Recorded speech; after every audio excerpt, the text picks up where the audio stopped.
I grew up in suburban New Jersey, actually. Not necessarily a breeding ground for architectural appreciation, but and I've never entirely understood why I was so interested in architecture. I know that as a little kid, I my passion was building things with blocks. I I also drew pictures of buildings and drew pictures of cities and things like that continually, and also cars. Um, I played with toy cars and blocks all the time. And I've never really known where that came from.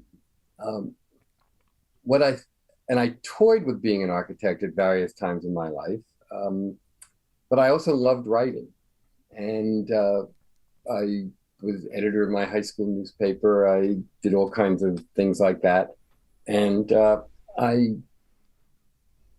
think I just somehow wanted to find a place where those things intersected, Hmm. and writing about architecture was the way to do it. Just where those two interests of mine crossed. You know, the writing part isn't hard to figure out where that came from because my uh, parents were both somewhat, you know, I don't know, they were both teachers. Mm. My father then became a children's book editor and publisher. And so books were always present in our house. And Mhm. so uh, I guess on some level, I was maybe trying to both follow them and not follow them at the same time.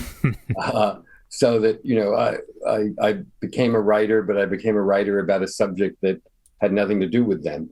So I could sort of have my own world and yet build on what I inherited from them at the same time. Um, I also remember as a kid reading some book about architecture or about being an architect and being told that you had to be really strong in math and physics Yeah. and engineering and also be a really good artist. And I wasn't quite sure I was any of those things, which maybe led me to take comfort in what I knew I could do well, which was write. And so that's kind of what happened. Although I went to college actually thinking I would become uh, a, probably a general journalist of some kind. Mm. I had done a lot of sports writing when I was in high school. I was interested in a lot of other things. And I thought initially architecture would be just a kind of interest and avocation. You know, and then I was an undergraduate at Yale. I fell in love with Vincent Scully's classes, who was very influential in my life. Mm. And probably, you know, some people have called him the greatest architecture teacher of all time. And I also realized I took a trip to Europe the first summer after my freshman year, and I realized I was spending all my time running around looking at buildings. I mean, I was doing crazy things like taking an all-night train from Paris to the east of France to see Longchamp. I Oh. was traveling with some high school friends, college friends rather, who none of whom had any interest in coming with me. So I just went myself on this overnight train, and then I met them the next day, some in the south of France or something.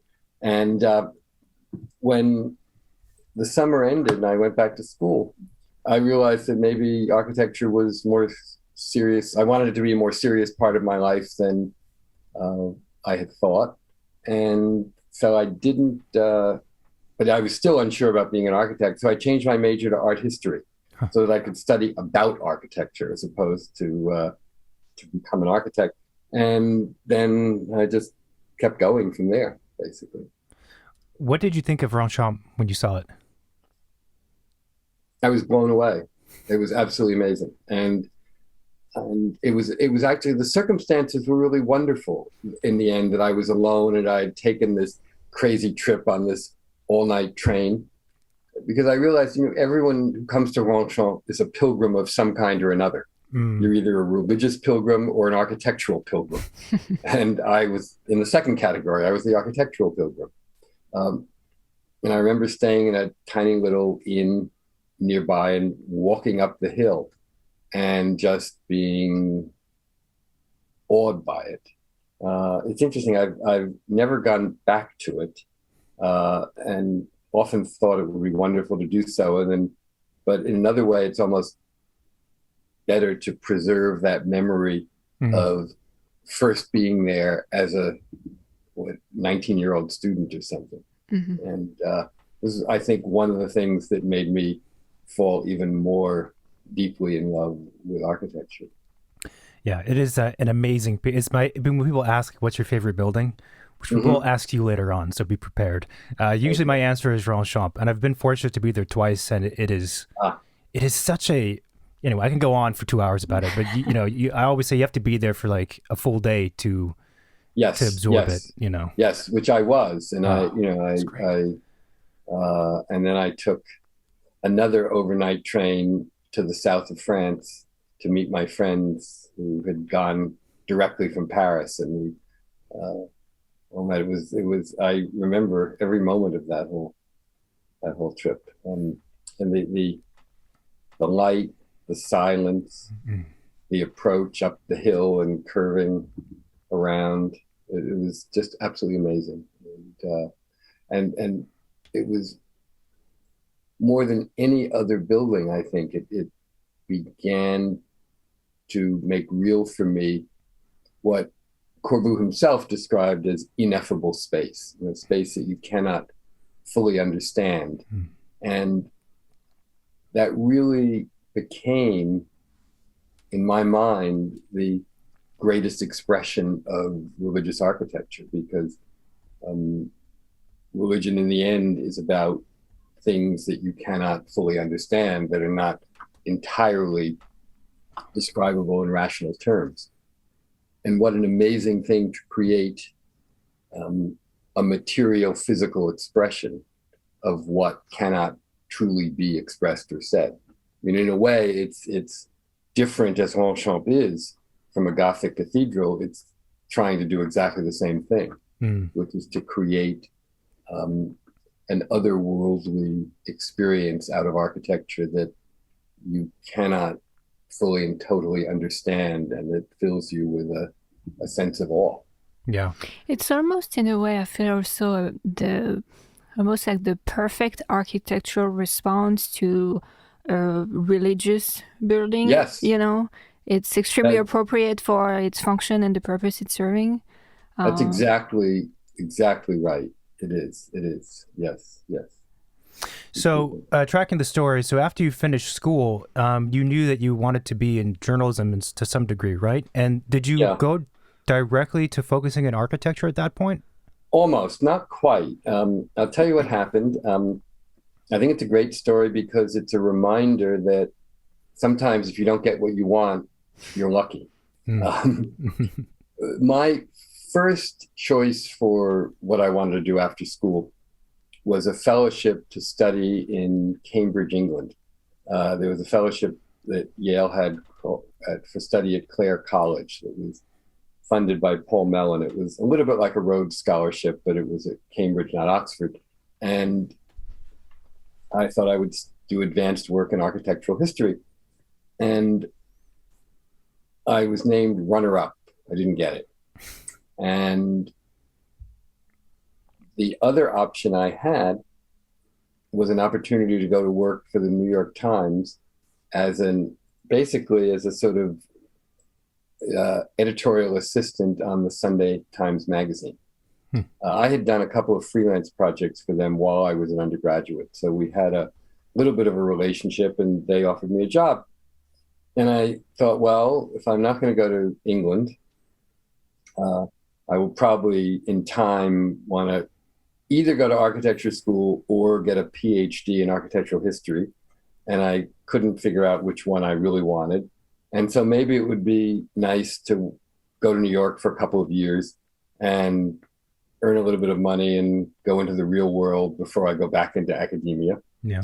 And so I'll take this job and I'll think about it and then decide what to do.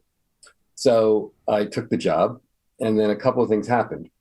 One was that I liked being in New York and working more than I thought I would, and quickly lost interest in going back to school. And the other was that after I had been there for less than 2 years, uh, the Times was looking for a junior architecture critic. These were the days when Ada Louise Huxtable, who was my predecessor, and was very celebrated as the first full-time architecture critic on the staff of any American newspaper, and had won a Pulitzer Prize and was really a very revered figure. She had sort of built that field into something so important that it was felt that there was a need for even more coverage. And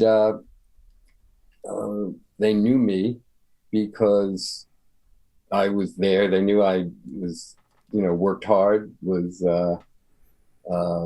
at least somewhat knowledgeable. I had done a couple of freelance articles on architecture for the Times while I was in this other job on the Sunday magazine. And I only realized after the fact that one of the reasons Ada Louise, who became a wonderful friend and mentor to me over the years, one of the reasons she was so supportive of me coming in there was that she was a little bit jealous of her own prestige and status. And she didn't really want anybody older with a major reputation who might compete with her. So she thought, what could be better than this young guy in his 20s who already works at the New York Times anyway, and, let him be the assistant architecture critic.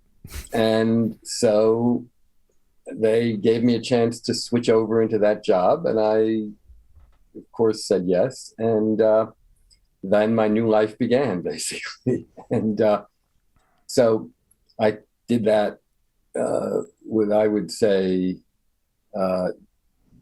delirious happiness for about a decade, I guess. And then Ada Louise was named to the very first class of MacArthur Genius Fellows. Oh. And at that point, I think that was a fellowship of a couple of years.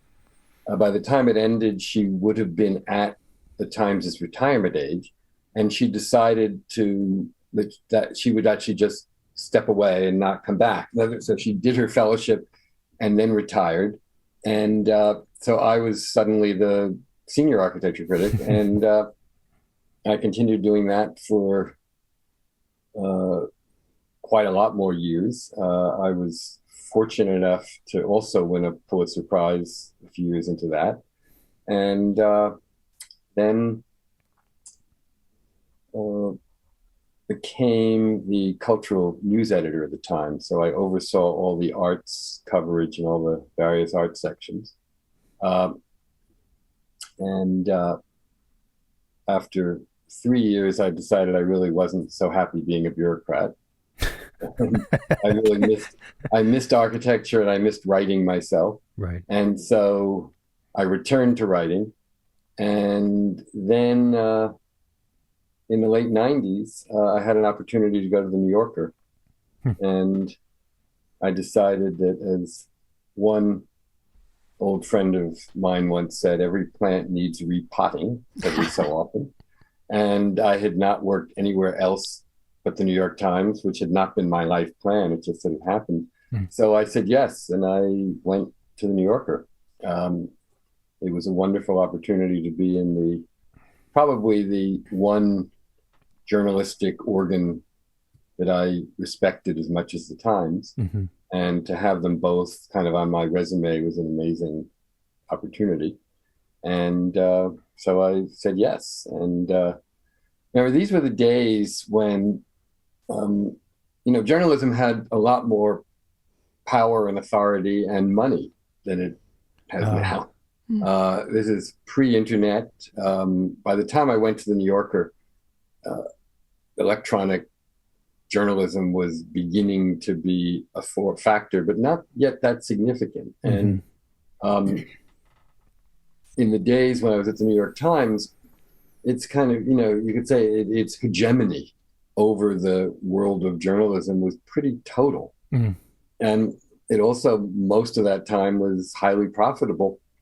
So, when, for example, as I told you, when they decided that Ada Louise had built that field into something so large they needed a second critic, it was no big deal, so we hire somebody else. It was a far cry from today, where the legacy journalism entities are shedding people, not adding them. Yeah. And it's a very different world now.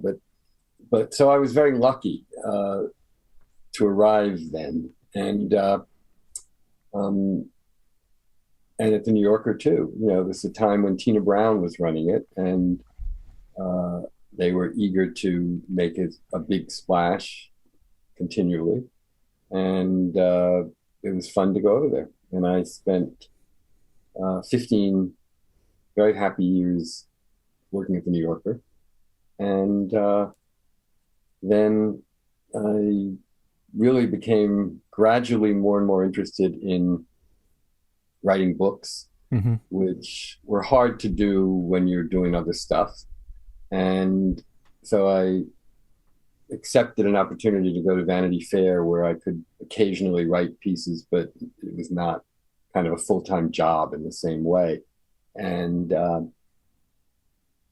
forgot, there was another diversion, which is that I became dean of the Parsons School of Design for a few years in the early 2000s. How did that happen? Well, it was another funny accident. Life is so full of accidents and timing and fortune, really, more than anything else. Don't believe anybody, however successful they are, who tells you it's only a matter of skill and talent and hard work. Because yes, you need those things. Without those things, you're unlikely to succeed. But there's always an element of luck to it too. I mean, I've thought so often, if I had gotten that fellowship to Cambridge, and then I would not have taken the job at the New York Times, then I would not have been there, and I would not have been the young, eager junior person that Ada Louise brought on as the #2 architecture critic, and so forth and so on. All of the pieces sort of fell into place by the luck of timing, including the good fortune of not getting that fellowship. That's sort of my point. Anyway, I had been a member of the board of governors of Parsons for several years, which was just a sort of, good thing you do, I guess, the way people serve on boards of interesting organizations to be helpful. And I'd come to know all the people there. It's part of the new school in New York. And the dean, who I was very fond of at Parsons, was leaving after 6 years or something, and a search began for a new person. And at one point they said, well, would you like to do this? And I said, that's ridiculous. Why would I want to do that? I'm a writer and whatever. They said, yeah, but we need different kinds of people, and you're really exactly the sort of person who really could do it. And I didn't take the query seriously at first, and then we started having conversations, and I got more and more intrigued by it. And I decided, maybe I'll just do this. And so I did. I said yes. I then decided that I did it for 3 years. I then really couldn't stand any more academic bureaucracy and budget meetings and things like that. And I decided, all right, my second foray into administration has proven once and for all that I really do want to be a writer. Mm-hmm. And so I said I was going to leave. They said, well, would you stay and teach? And I said, sure. And I was very fortunate again to have been offered a really nice situation where I'm something called the Joseph Urban Professor of Design, which is named after Joseph Urban, the architect who designed the original New School building. and I teach 1 or 2 courses a semester, and have plenty of time for other things. So I'm still there, still doing that, and cool. yeah, it is cool. I mean, academic institutions are wonderful places if they are part of your life, a slice of your life, and they're really kind of difficult places if they are all of your life. Well, not speaking about the new school directly, although I did teach it for a bit, but I find in general, a lot of these universities are, I think people in like more of the practicing world and the business world would be surprised how unorganized academic places can be. And that's something for me I could never stand. But some of it's difficult because students come in and come out and whatnot, and there's fluctuation as far as that goes. But man, they can be unorganized, Yeah. Yes, unorganized, and also with an enormous amount of bureaucracy to create the illusion that they are very organized. They're not. Yeah. I used to describe the new school as a place that combines the complicated and heavy-handed bureaucracy of a huge state university with the limited small resources of a small private college.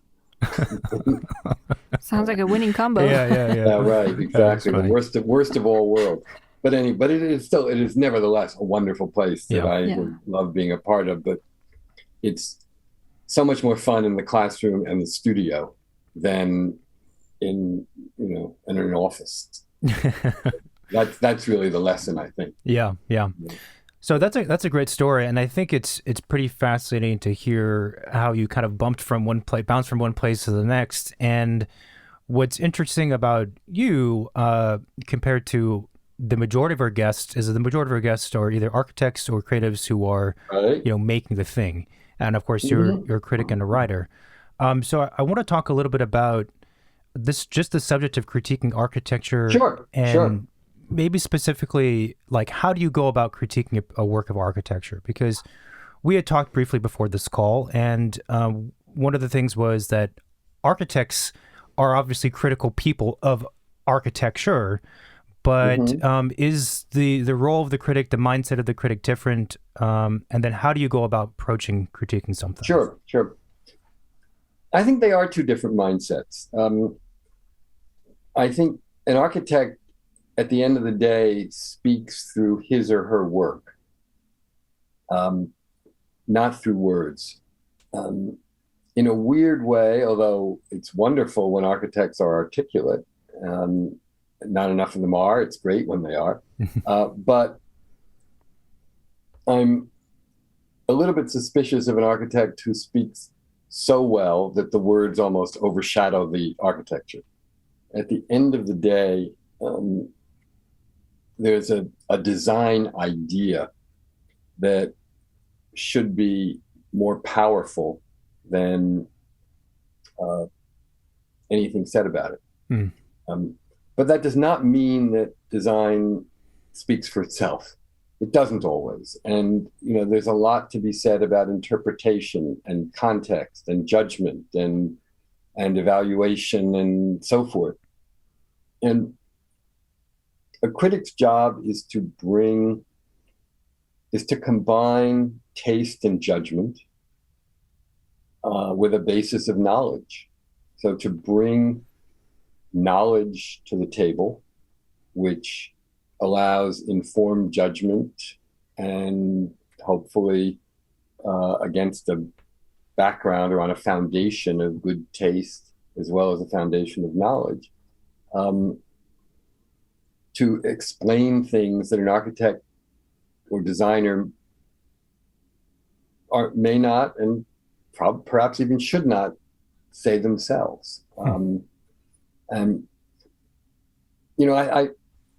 if you're a really good designer and you're presented with a problem, you can come up with a multiplicity of solutions, and indeed it's a good thing to be able to give a client a range of solutions, but they're usually within a fairly narrow range, because that's how you as a designer see the solution, and that's how it should be.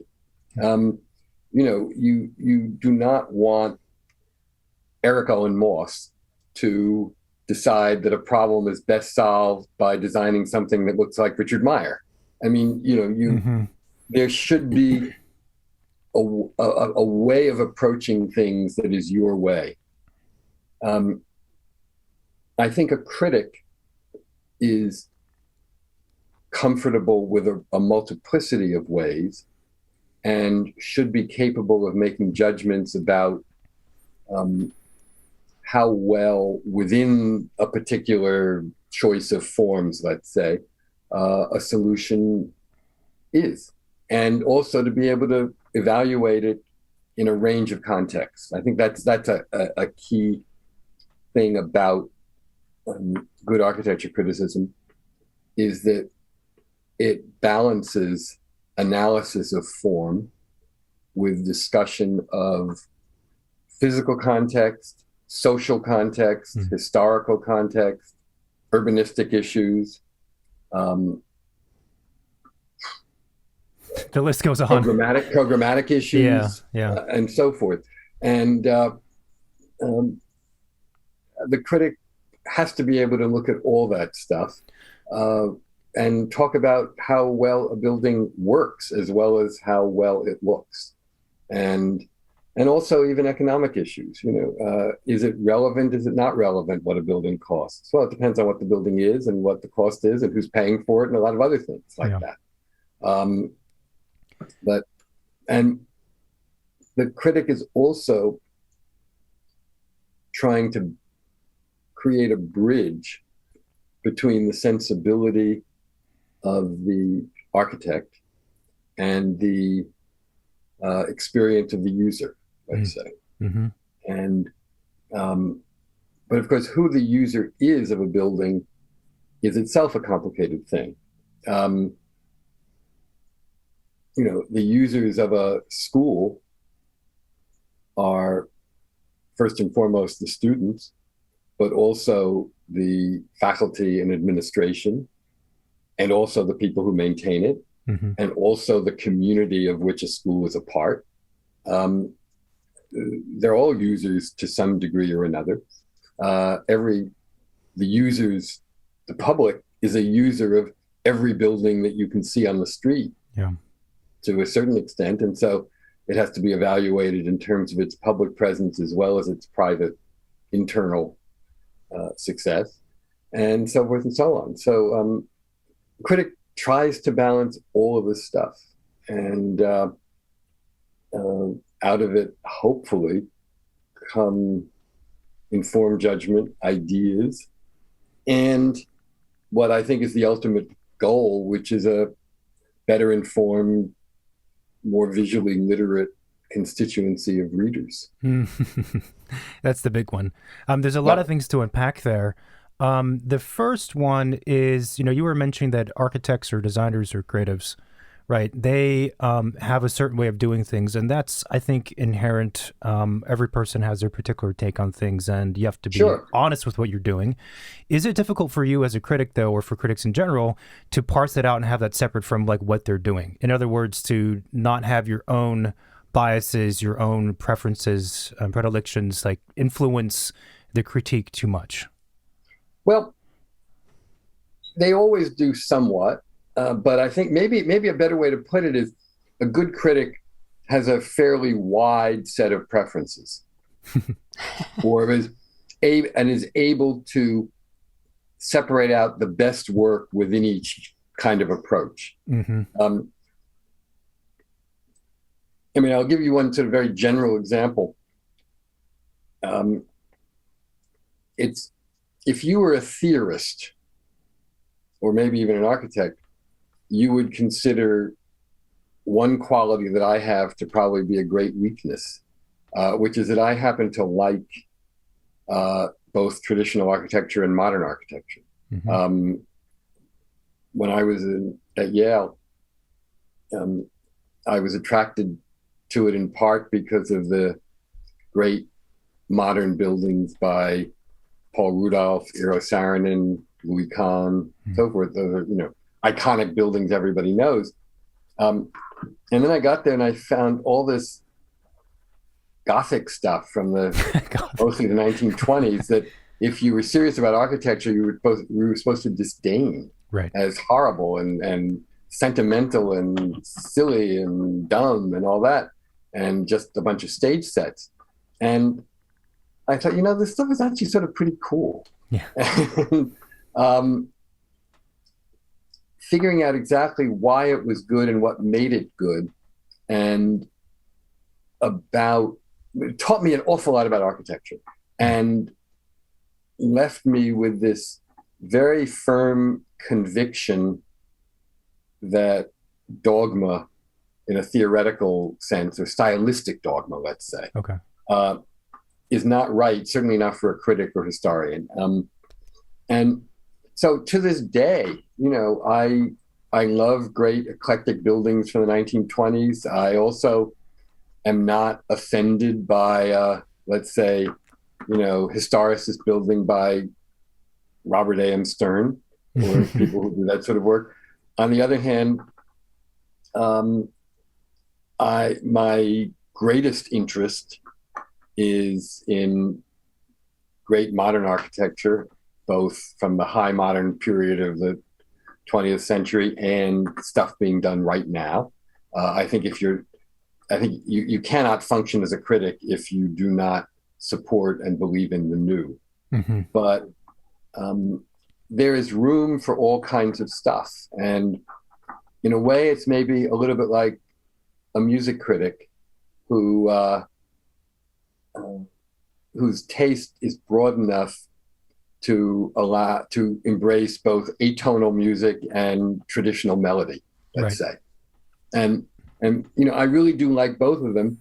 And I think I can tell the difference between a good historicizing building today and a piece of junk, which in truth, probably 90% of the traditional buildings built today are, just as I can tell the difference between a good modern building and a not so good modern building. And so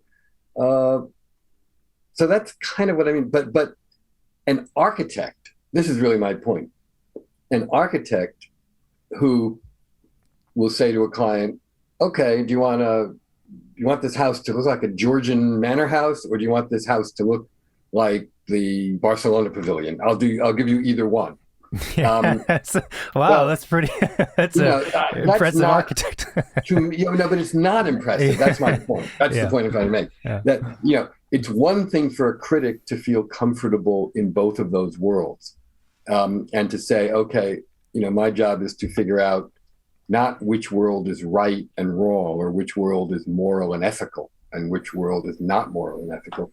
My job is to figure out the difference between good and bad work in both realms. Sure.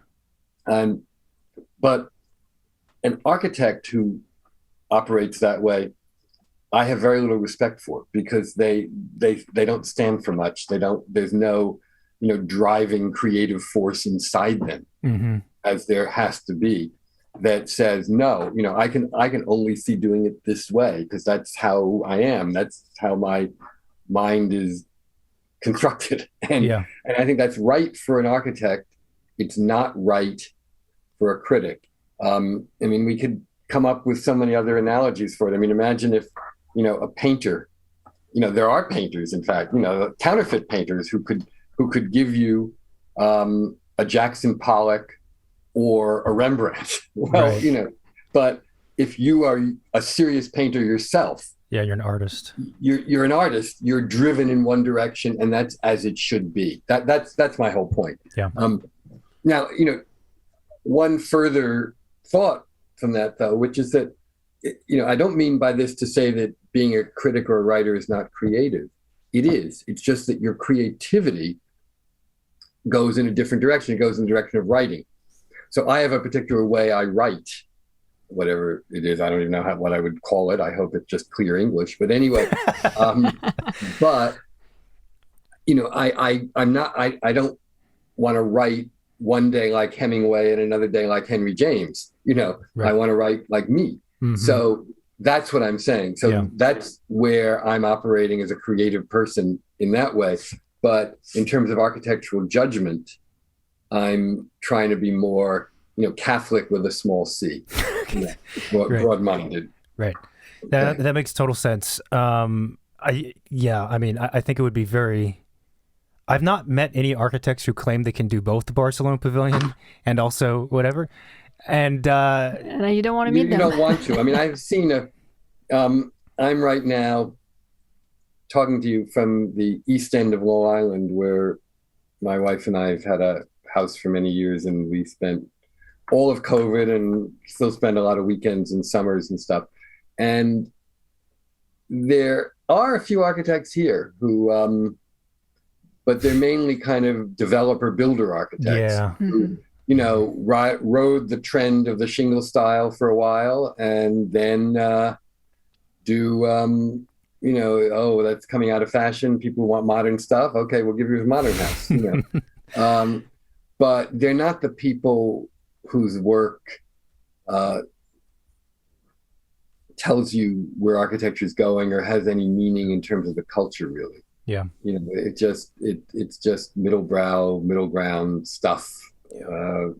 But that gets to a whole other point about criticism, which is, should it be only about the important buildings done by serious architects, or should it be about all of the built environment? Right. I was just going to ask you that because I feel like maybe the lower A, architecture of the masses, let's say, right, that you found in like suburbs and like smaller towns and smaller times, architects or developers aren't really subject to criticism, or at least, like no one's interested in talking about what they're doing. But I feel like they are extremely detrimental to the capital A architecture or the rest of the architects who are trying to, make the profession evolve and design more interesting. And I don't know, maybe there is a niche there. I completely agree with you. And,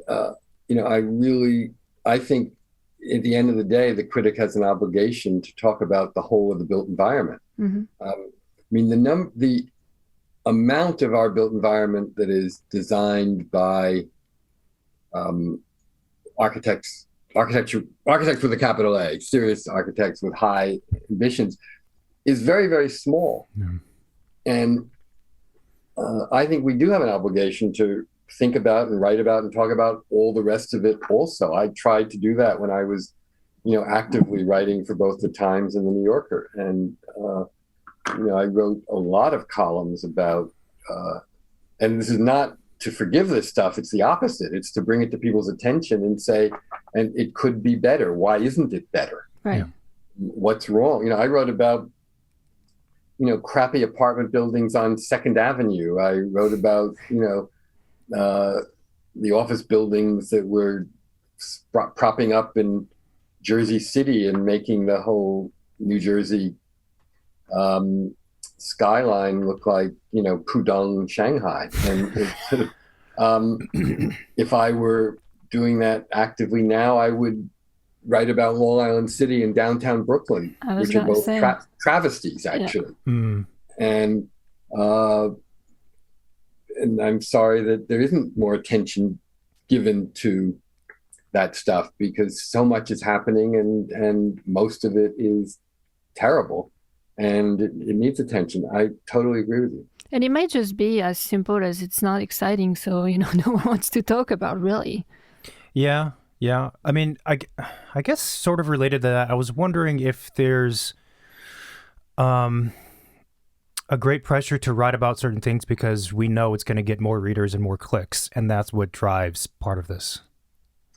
I think that's probably true, and definitely in the age of online journalism and clicks, yes, that's a whole other thing.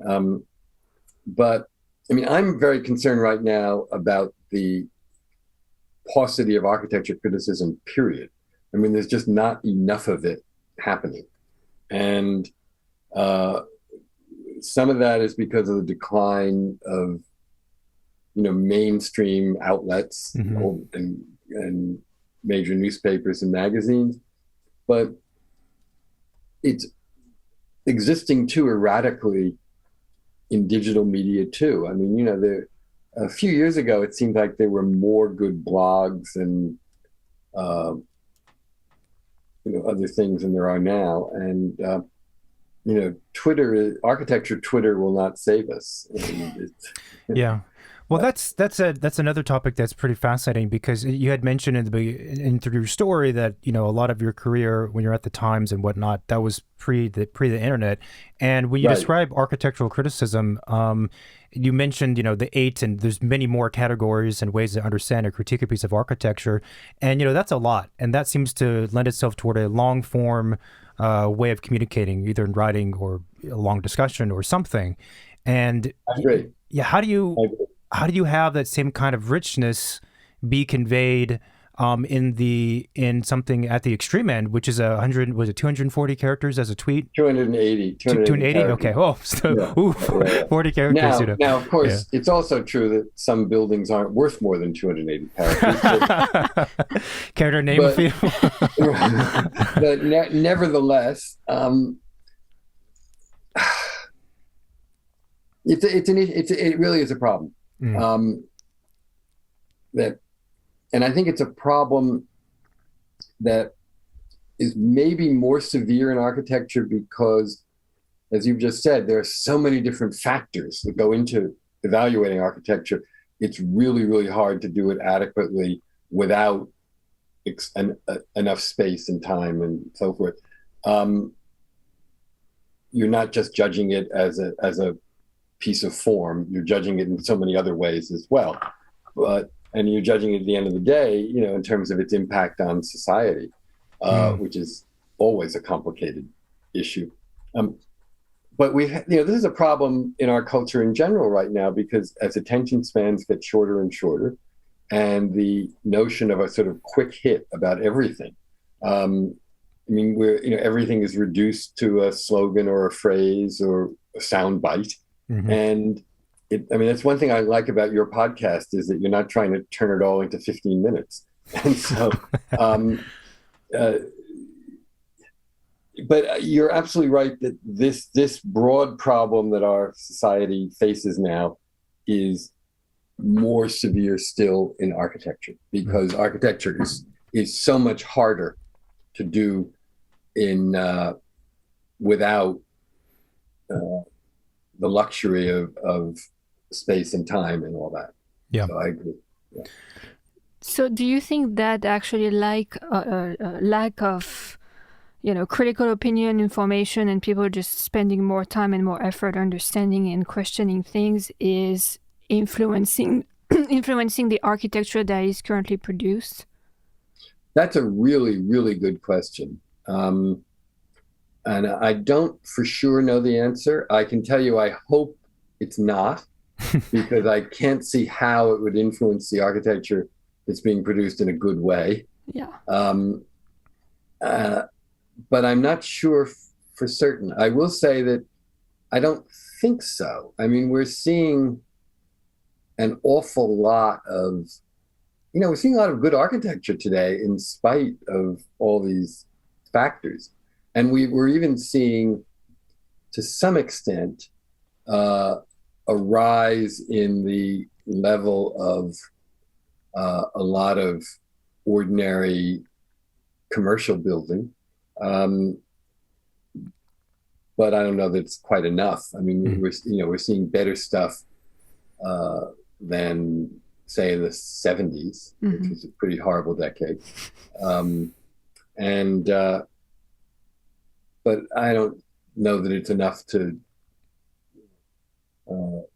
It's nothing necessarily to celebrate, but I think there's a slight rise in that. The vernacular, say, of apartment design now is a little bit better than it used to be.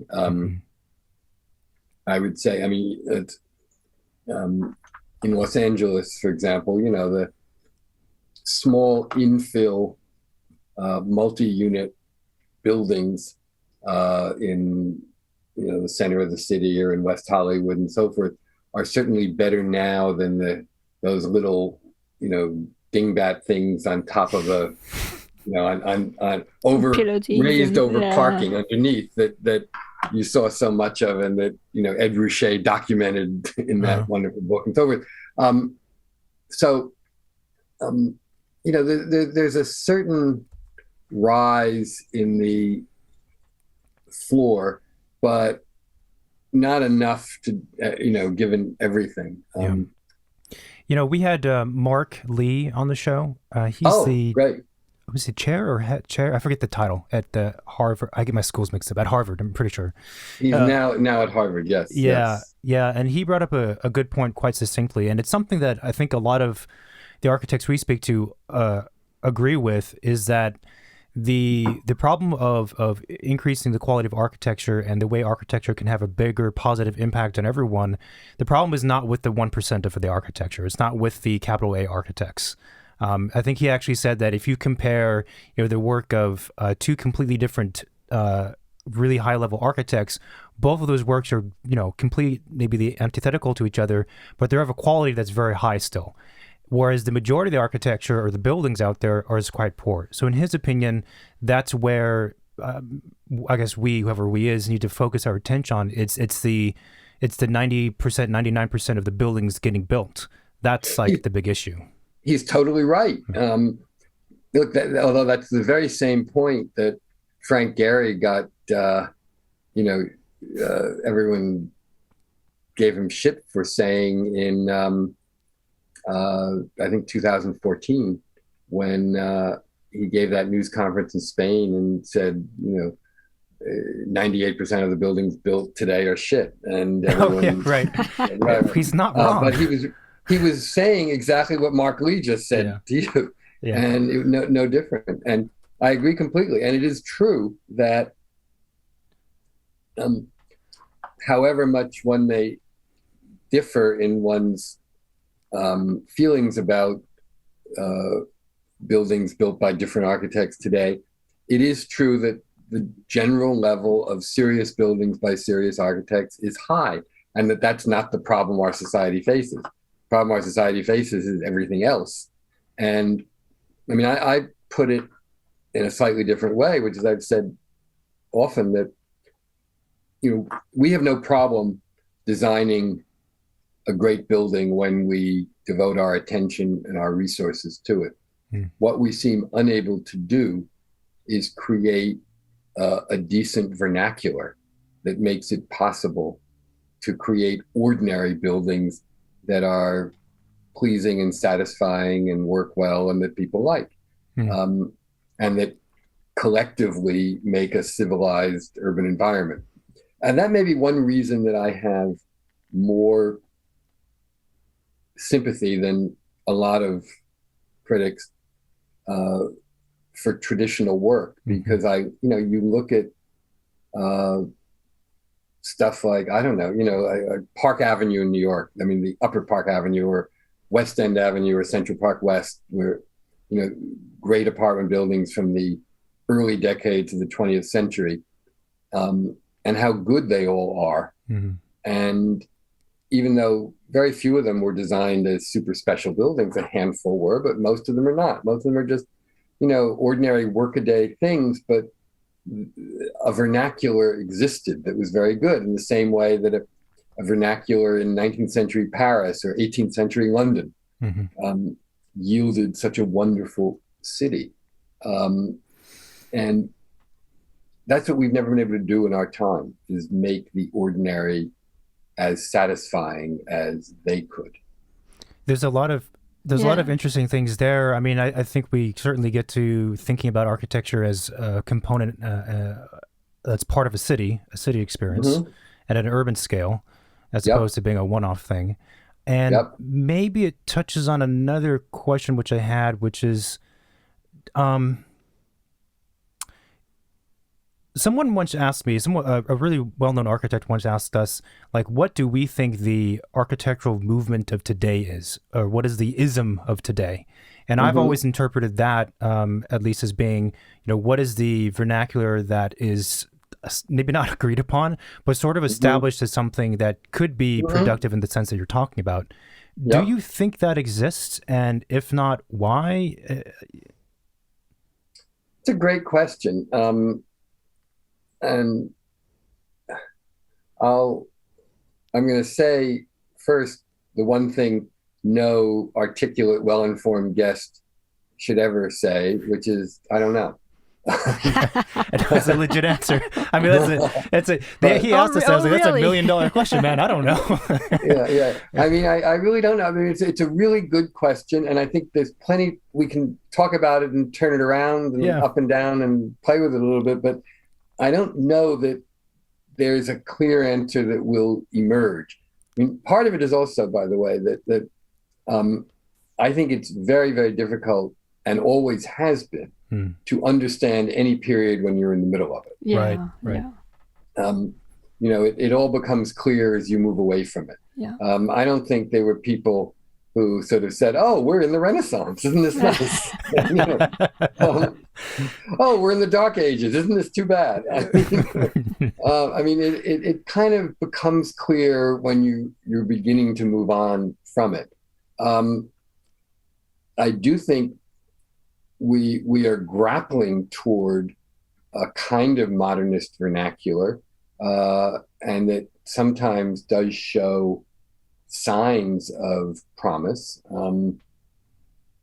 I've found myself very interested in the work of Lorcan O'Herlihy in LA, which strikes me as, not truly important from the standpoint of changing the direction of the history of architecture, but extremely skillful and promising in terms of exactly this problem, which is pointing the way toward a viable vernacular.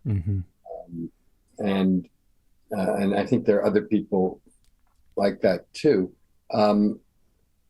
I mean, the other thing that's very clear, and I don't know what we call it, is that, we're in a time where modernism, which was foolishly but briefly mistaken for dead during the postmodern period, has turned out to have quite a lot more life in it. And, we're continuing to develop the modern language in new and different ways that have been very, very satisfying, and that are often far more sophisticated urbanistically than the work of first and second generation modernists was. Right. So all of that is to me very, very promising. What we call it, whether it even is an ism, I don't know. I mean, the last clear ism was postmodernism, and that, now is so interesting because, of course, that's now receded sufficiently so it's viewed with sort of warmth and nostalgia. But, or utter disdain.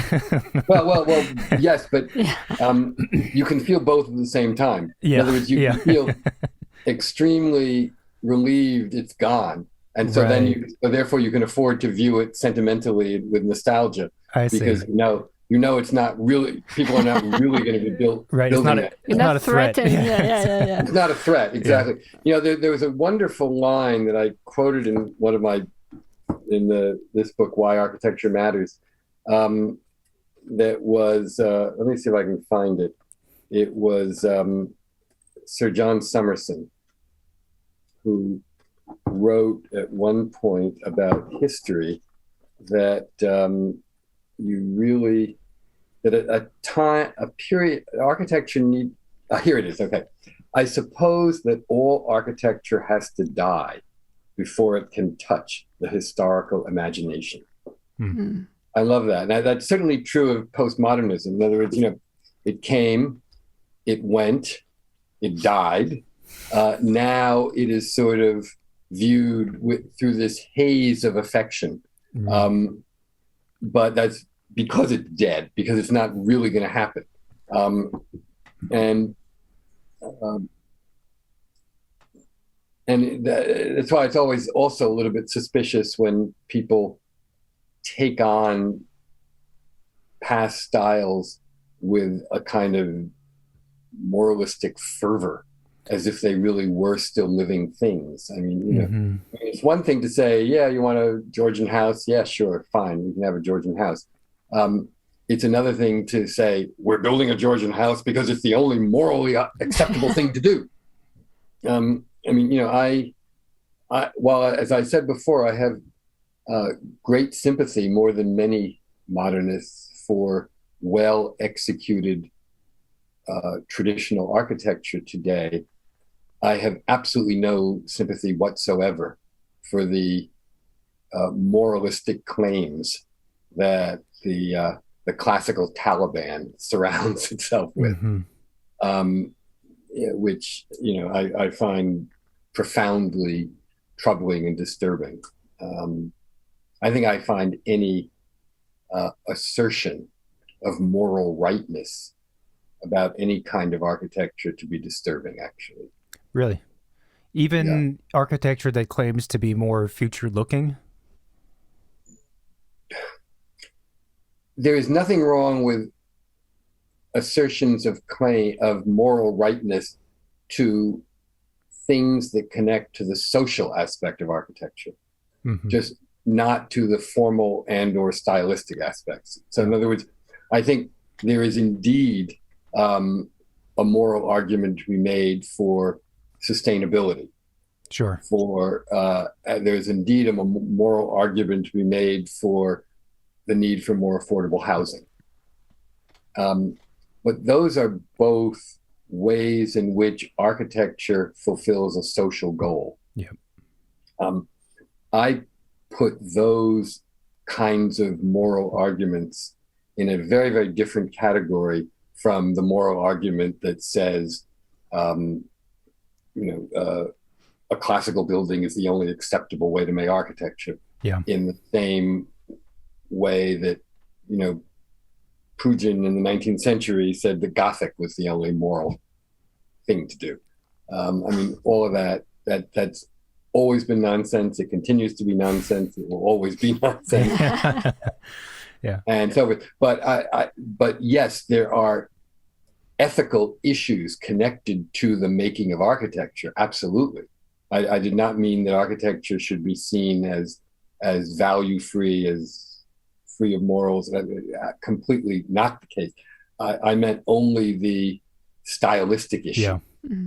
No, totally. That makes complete sense. And it's not like because a building is of a certain style, is a certain style to it, that it can't perform well and satisfy all the other things. That's right.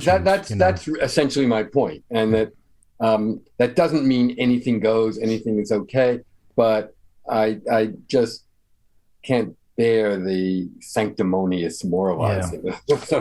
It's very egotistical. It's also it's just my way or the highway. It's very closed-minded. Yeah. It's anti-evolution. It's anti-evolution, and for the up and coming generations, it's kind of who are hopeful and bright-eyed. It's like, okay, so I just do what you do, I guess. There's no hope for me to explore and think more on my own.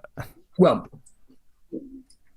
that brings another question, which is that, of course, the best traditional architects have always been incredibly creative and done things on their own that were different from anything they inherited anyway. And maybe that's just me and my own sympathy and where my taste goes. But, I've always, if we talk about English architects, for example, I've always loved Hawksmoor and Soane and Lutyens. Who was, staggeringly, awesomely creative in his manipulation of the classical language. And, if there's anything his architecture proves, it's that creativity in architecture is about how well you can manipulate the fundamentals of space and form and light and materials and proportions and so forth. He made entrances and stairwells and windows and ceilings and spaces that were entirely different. And yet he did it all by playing around with the classical kit of parts, so to speak. Right. And Soane, I mean, and Hawksmoor. I mean, there are very few buildings in the world that I love more than Soane's house, the Soane Museum in London, or, Christchurch Spitalfields and St. Mary Woolnoth of Hawksmoor. I mean, the great architects have always reinvented. And that's really the best argument that can be made for traditional architecture. Not that there's some moral necessity to follow. It's more that this is a language. And in the same way that Shakespeare could take the English language and make something out of those words that no one else had ever seen or thought before. Sure. So can a great architect do that if he or she has the skill and chooses to do so. And I mean, the whole notion that architecture is a language, I think is a useful and good metaphor. It doesn't always take us all the way to an understanding of architecture, though. And so I think it's a useful metaphor, but a limited one also. And I think that's another problem with a lot of the classicists, is that they tend to think that analogy, that metaphor is enough and that's all you need. But in fact, it doesn't work that way. If I'm not mistaken, I believe I'd seen a clip of Robert M. Stern saying something very close to that, and he was arguing for, I think the interviewer was saying, well, aren't you just copying styles? And he's like, no, I'm speaking through this language to produce new architecture. and I think in his better work he does that. I mean, he his firm has grown enormous, and they're huge. Churn out a lot of stuff, some of which is not as good as the best stuff, but at their best, that is what they do. Same with, Peter Penoyer is another architect who came out of Stern's office who does that, or Ike Kligerman Barclay is another one, and there's a few, and some of them are really quite good. And it would be sad if that were all there was to architecture. Sure. But it's a perfectly reasonable part of the architectural picture, I guess we could say. Yeah. It's interesting because it feels like maybe there is a camp that's, the classical architecture design vernacular, and then there is maybe the more contemporary, experiment-driven, technology-influenced types of architecture, right? But I think what you're saying about those English architects is very interesting, is that we don't need to try and make a statement or a building special if it's maybe more of a smaller building. There is ways that we could create a more contemporary vernacular that's maybe bridging the two ends of the spectrum and still being very valid. And I'm wondering if, that lack of those kinds of architects that are kind of bridging these two ends is because of what's being taught in school at the moment, when maybe a lot of it is pushed toward technology and more exploratory matters, and the classical architecture vernacular is a bit more of the past. And why even question the basic elements of architecture and try to create from that? I mean, technology has always, of course, been a part of architecture. And, what was Gothic architecture but an expression of the very latest technology, of the most cutting edge technology. So, it's not wrong to be focusing on technology, but this should not be an either or, I think is really more the point. Yep. It should not be an either or.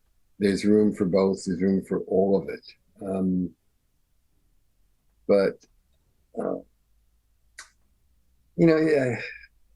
We get into architectural education. That's such a vast, you opened up a whole can of worms there. Yeah, it really is. It really is. Boy. No, but yeah, go ahead. I will say maybe we don't have to talk about education too much because we do talk about that quite a bit on here. But I think one of the common themes that comes up on the show is the debate of whether or not architecture schools generally, and it's hard to generalize, are too detached from the practical world and they're too theoretical. So when they produce architecture graduates who just don't, and you could take that in many different ways. You could talk about it in terms of architects not understanding business. You could talk about architects not understanding how typical buildings get built. You could talk about it in terms of, I don't know, whatever else. But a lot of institutions tend to be, some of them tend to be like hyper-focused on a particular type of architecture. And they produce graduates who can only do that type or have very little chance to really honestly practice as a real architect because they're too, well, in this case, too theoretical is the example I'm thinking of. Yeah, that's not wrong. Very often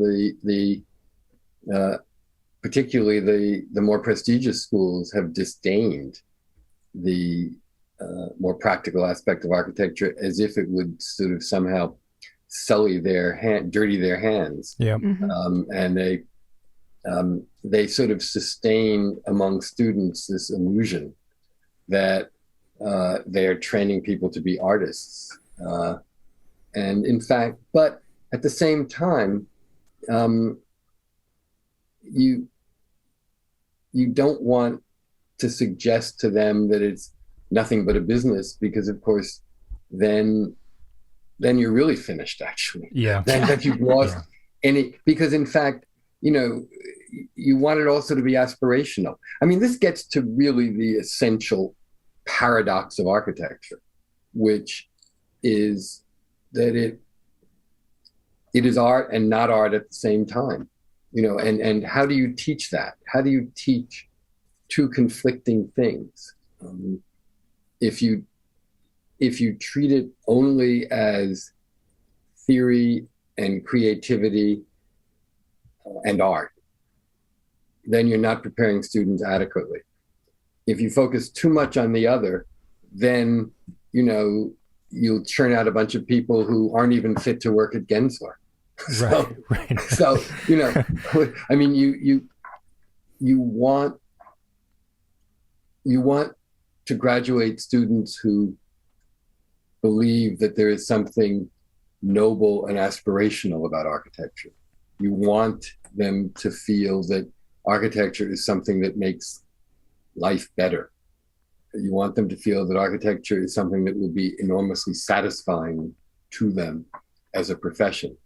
And, you don't want them to feel that my goodness, I should have gone to accounting school. It would have been exactly the same. And yet you do want them to understand the real world and the fact that buildings need to be constructed in the real world. It's very, very difficult. It's one reason, by the way, that I really don't believe in undergraduate architectural education. Really? I think you can teach students as undergraduates about architecture a certain amount, but you can't really teach them to be architects as undergraduates. You need to know too much first. Oh. You need to know about the world, I think, too much, because architecture in the end is about everything. Yeah. And you need to know a little bit more about the everything. And I think when you teach architecture to undergraduates, you often end up with people who are far more limited because they haven't learned enough about everything else in the world. And also they're too young. And the understanding and balancing in your mind these very complex contradictions about something being art and yet also being a business and also having social and practical needs, and engineering and physical realities. An architect has to be able to balance all of those things and recognize them all. And it's awfully hard if you're like 17 or 18 years old to get that, I think. and I'm not sure even we should expect them to. And so I think it's really so much better as a graduate program, which is not itself the answer to your question, really, because of course it's a lot of the most prestigious graduate programs that are the most guilty of exactly what you're saying. Yeah. So, yeah. But nevertheless, I think it compounds the issue, let's say. Yeah, it's super, super tricky. I mean, getting an education that allows you to be a successful architect, meaning you produce real architecture in all the ways that we're discussing. Right. I don't think there is a school that does that, and I don't think there really can be one institution that does that, unless it was like a 10-year institution. If a person does undergrad or grad, like the best thing that the school can do for them is help them prepare. Help them prepare to further their education after they graduate. As opposed to like a lot of people say, oh, schools should prepare you for practice, and I think people interpret that as meaning, help you get a job. I'm like, yeah, that's important, but it's more that you gotta go, shoot off the ramp and continue that trajectory, and that's the tough part. I remember one of the wisest things ever said to me was a friend when I got that offer to move from the New York Times Magazine into the, working with Ada Louise and covering architecture. This friend said, well, this is wonderful and exciting and congratulations, but you have to be prepared to conduct your education in public. And indeed, that's what happened. I learned as I went, and I learned, for all I learned in school, I learned so much more doing it. And inevitably, we all conduct our educations in public. Yeah, that's a great way of looking at it. Yeah. Talking about critics and criticism. Sure. I was thinking the other day, sort of leading up to this recording, about movie critics, and it seems now, and partly because of the internet, like anyone, in quotes, can be a movie critic, because you just put out your opinion, your hot take, 5 stars, 0 stars, thumbs up, thumbs down, and like you do it enough. Tomatoes, yes. Yeah, exactly. And if you do it enough, then like automatically you're a critic. And I suppose there's a lot of questions embedded within that, but one of them is, I forgot my question. One of them is, I think from the audience's standpoint, in the case of movies, and even the movie producers, directors, and actors' standpoints, a lot of them will say, screw the critic. I don't care about the critics at all. Right. Why do we need them? Let the audience make up their own opinion. That's one thing. And then for me as a creator, I'm going to do my thing, so I really don't give a shit. At the kind of extreme. And I don't know if people are that heated about the debate in architecture, but I suppose the question is, for those people, they're asking, why do we need critics? Can I just look at a building and say, hey, this feels comfortable, I like it? Isn't that good enough? Mm-hmm. Okay. Well, the answer is sure you can. And many people do. And there's nothing wrong with that at all. I think, good criticism creates added value.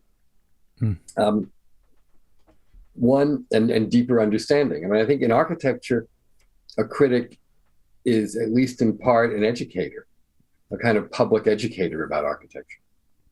And of course, you might say all critics are, to some extent, that too. A good film critic teaches you something about film. A good theater critic teaches you something about theater. You learn more than you would without that person's writing. Same with a good literary critic. It doesn't mean, it's much more than a consumer guide, let's say.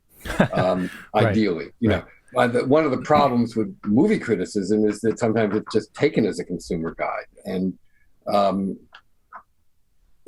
should I see this movie or should I not? Well, it got 82% on Rotten Tomatoes. There's no Rotten Tomatoes for architecture. Maybe that's good. Maybe it's not so good. It sort of has a mix of both good and bad. But architecture has always been a little different because, even in the great heyday of newspapers, it was always said that the theater critic of the New York Times had the power to close a Broadway show, that people so depended on what the theater critic of the New York Times said that if he didn't like it, that was the end of that show. Nobody ever tore down a building because an architecture critic didn't like it. So our our influence has always been more subtle, but I would like to hope maybe more long-lasting in terms of creating a visually literate constituency for better buildings, and changing things over time. I think Ada Louise Huxtable played a huge role in the growth of the historic preservation movement, for example. I mean, she got really interested in that in the 60s and started writing a lot about it. And then preservation groups started paying attention, and they grew, and more was happening. And, the movement expanded. And, she wrote one of her Sunday columns in the New York Times about a threatened building. Very often that was enough to save it. There is influence, but it's much more gradual and incremental, I would say. Right. And internet criticism tends to be, of the simplistic thumbs up, thumbs down variety, and that you could argue whether or not that works for movies. I think it doesn't work in terms of actually informing you or giving you a chance to think and right. ponder the critical aspects of a particular film and why it's worth seeing. But it works even less well with architecture, really, because it's not about that. But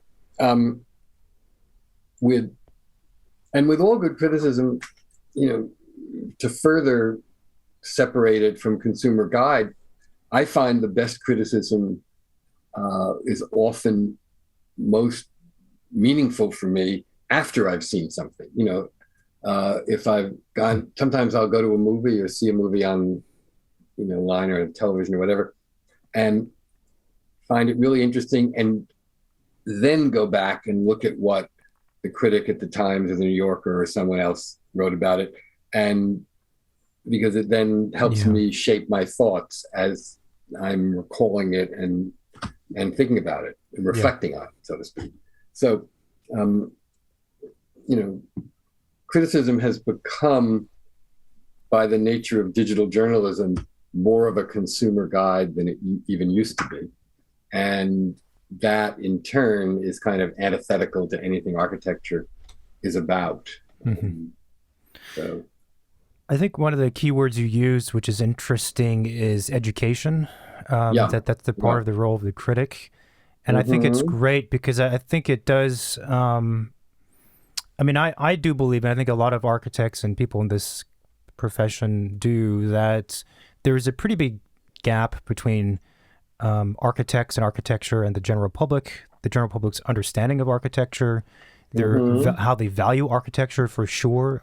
From what I understand, from what we've heard, especially in the United States compared to other countries. And I suppose you had said it, I think that part of the critic's role is to kind of mend that gap or to bridge the two sides. Yeah, absolutely. I firmly believe that a big part of the critic's role is to be a kind of bridge between the public and the architecture community, which doesn't mean necessarily that the critic is fronting for either of those or part of either of those, right? But can help interpret each to the other, since they so often speak very different languages altogether. Concept, party, exactly. What else is there? Exactly. Charrette. The word that for some reason, is my least favorite word, which is typology. I think because I have never in my life heard anyone other than an architect use it. Really? That's interesting. Although it is a word in the dictionary, it is a real word.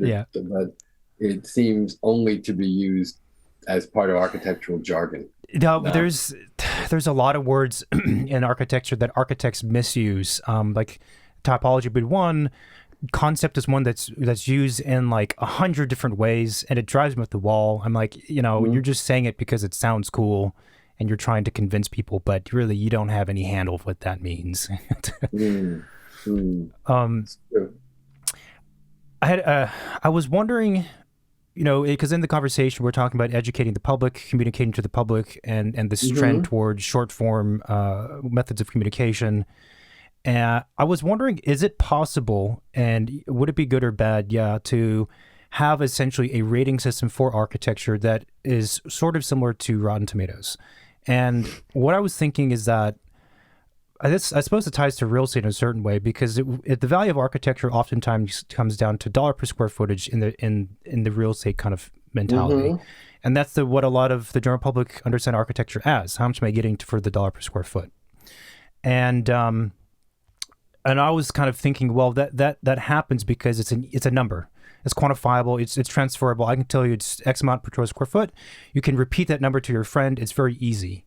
The same thing as a Rotten Tomatoes. I got an 88. I can repeat 88, no problem. Is it possible to do that same thing with architectural criticism, to have 10 categories, the fundamental categories, sustainability, program, form, whatever? Yes, it is possible. I have mixed feelings about the idea. I mean, I don't like the way our culture has sort of moved toward more and more metrics and turning everything into a quantifiable metric. Mm-hmm. But I also recognize that it is kind of where the world is going, and maybe a system could be created that still embraces the complexity of architecture, even if it's reducing it to a number. I mean, it would have to, just as you just said a moment ago, it would have to factor in much more than aesthetics. It would have to also factor in sustainability, urbanism, perhaps, internal function, a lot of things. And one could create a formula. It's an interesting challenge. I don't, as I said, I have a kind of visceral dislike for it, just because I believe in nuance and subtlety and shades of gray, and I don't like reducing things to black and white. But yes, it could be done if it were done carefully. I mean, look at how wine, right. One of the reasons wine has been such a big sort of collectible item in the last generation is because Robert Parker and others created these rating systems, giving, this wine an 88 and this wine is a 92 and this wine is a 96, and therefore it's worth more, and people get all very excited. It's not as objective as it pretends to be. Mm-hmm. It's still subjective, but it would be an intriguing idea to see if you could pull it off, actually. And then the question, of course, is, would people pay attention to it, and what would it matter? Because the marketplace for architecture and the marketplace for real estate are not the same thing, but they do have an awful lot of connections and overlaps. But it's a mistake to believe they're the same thing, but neither are they completely unrelated things. So exactly how you factor that in to a rating system, whereas say with wine, the marketplace for wine is the marketplace for wine, and consumers go and buy their wine and they drink it. But consumers don't buy buildings, except, they might buy new condos in buildings that, if a critic rated this condo as, 88 on a scale of 100 and this one as 91, would that be a factor to advertise? And would people then say, oh, let's go there because it's a 91 rather than an 88? Be interesting to think about. I think it'd take a lot of work to get there, but it would take a lot of work to get there. And then also, how do you bring the system into buildings that have nothing to do with that market? In other words, does it matter if you call a new museum a 96? Well, it might be a pet project. I have to think about it. Right? Like who would be the people voting and how would it work and whatnot. But anyway, it's an interesting kind of thought experiment at the very least. Yep. I was wondering, do you always try to see in person a building that you are going to critique? Yeah, I will. That's a good question. I will, as a matter of policy, not write about a building I haven't seen, at least not if it's, more than a passing sentence. Right. I could make a reference perhaps in an article of which something else is the subject to a building I haven't seen, but I will never make the subject of an article a building I have not seen in person. Mm-hmm. I think no matter how far we get with digital representation, with AI, with virtual reality, and so forth, you've got to be there. You've got to see it. You've got to walk to it. You've got to walk around it. You've got to talk to people, and you've got to spend a lot of time staring at it, all of which you can't do on a screen. Do you go there with already some sort of opinion, or you try to go as opinion free as possible before you go?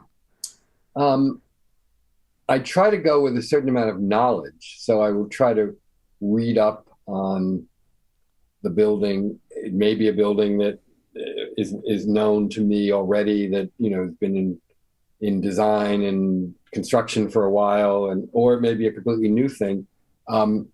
I try then, when I'm there, though, to put other things out of my mind, and as much as I can, to just record my impressions and feelings, because that's what's harder to replicate later. Mm-hmm. I usually take notes that are very much connected to immediate impressions physically standing there. I don't waste time writing that it's so many stories high and this and that, because I can always look that stuff up later or get it from looking at pictures anyway. It's more about, what happens inside your gut and your brain and all that as you're looking at it, and what do you feel, and I think that's the most precious feedbacks an architect could get on a building that they've designed, is what kind of emotion do you trigger about what absolutely. you've come up with, right? And talking about those emotions, have you ever had any very strong negative emotion about a space, or because oftentimes we tend to talk about maybe more positive emotion that spaces gets to us, right? But we don't necessarily talk very much about the opposite. So I'm a bit curious. That's a great question. Most spaces that also,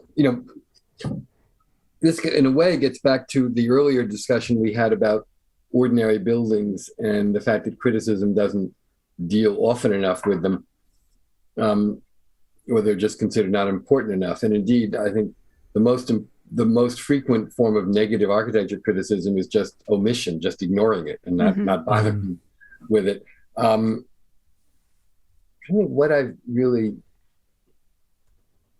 hated. I don't know. I've hated a lot of. Well, I used to, before it became sort of the ultimate statement of martyrdom, I used to hate the World Trade Center Twin Towers, and Edward Durrell Stone's General Motors building. Although now, that's become almost quaint. It's so old. And also the worst thing about it, which was the sunken plaza on Fifth Avenue, has now been corrected with the Apple Store. So it's no longer quite as hateful as it was. But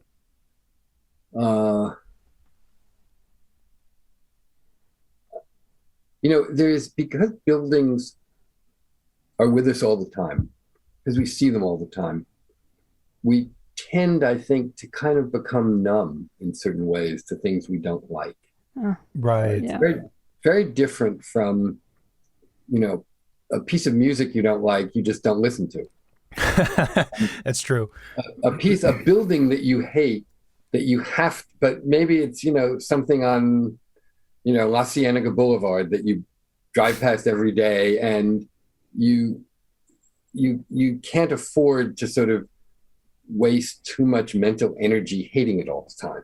And so you kind of numb yourself to it. And I think one does that with architecture more than with other things, because we can't make it go away in the way we can make, the music you don't like, you don't listen to, the book you don't like, you don't read, but the movie you don't like, you don't see, but the architecture you don't like, you might have to see every day. Huh. So we learn to become kind of numb to it, I think, inured to it over time. Has there ever been a building? I'm sorry, go ahead. No, I was just saying, and then of course, making that even weirder, maybe, is that over time, just like we were talking about postmodernism, a lot of bad stuff then becomes kind of quaint and right. Yeah. It takes on a whole other quality. I look at buildings that I hated, 20 or 30 years ago. I don't hate so much anymore. Is it because I've gone soft? Or is it because you're just kind of used to them and you learn to live with them? I think that's a big part of it. It's not that they've gotten actually better by any absolute or objective standard, because they haven't. Right. But and woe be to us if we make the mistake of thinking that's the case. Right, I was going to say, do they get better as they're aging? Well, but there is a little bit of that in that, time does change one's sense of things a little bit, and things do take on a certain, strange historical venerability, we might say. It doesn't make them necessarily admirable, but it sort of makes them kind of okay in certain ways. I mean, it's really interesting to think about like the arc of taste with Victorian architecture in Britain, which was hated for a long time until it then became distant enough in the past so it became fashionable.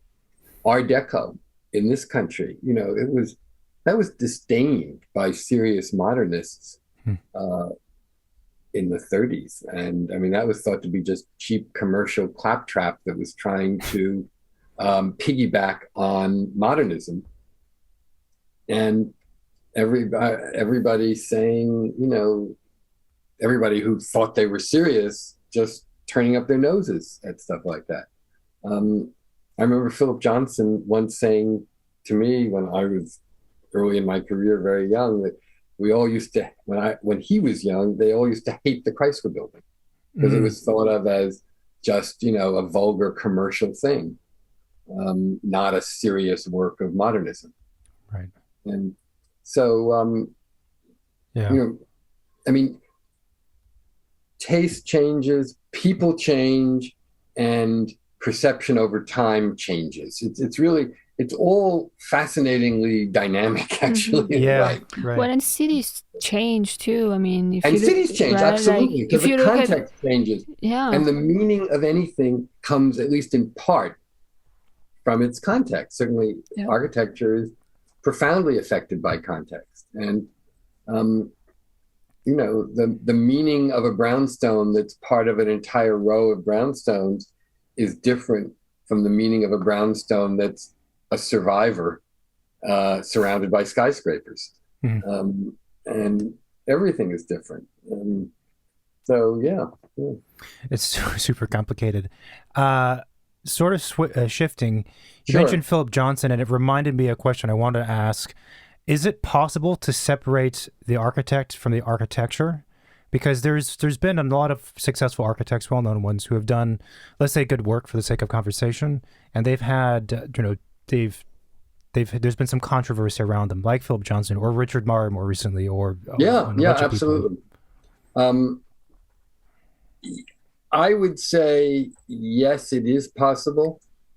One has to do it judiciously and carefully, and that does not mean one is condoning the behavior that one might separate. from the architect. I think, like all these things, it's not simple. I've actually just been grappling with this in something I've been writing, because this book that I think I mentioned to you before, called Why Architecture Matters. Mm-hmm. Yale Press is doing a new edition of it that will come out, I think, this fall. And they said they didn't really think there were a lot of changes necessary, but they mentioned a couple of places and also said maybe I'd want to write an afterword that kind of reflected on things that had changed in the dozen years since the book came out. And I found myself trying to grapple with exactly the point you just made. And I came out in different ways in different circumstances, which I think is sort of worth talking about for a sec. Mm-hmm. The biggest and most significant change I made in the book was to the whole section about the University of Virginia and Thomas Jefferson as the founder and architect of it. I mean, I still consider it one of the most beautiful and moving and extraordinary buildings in America, maybe the world.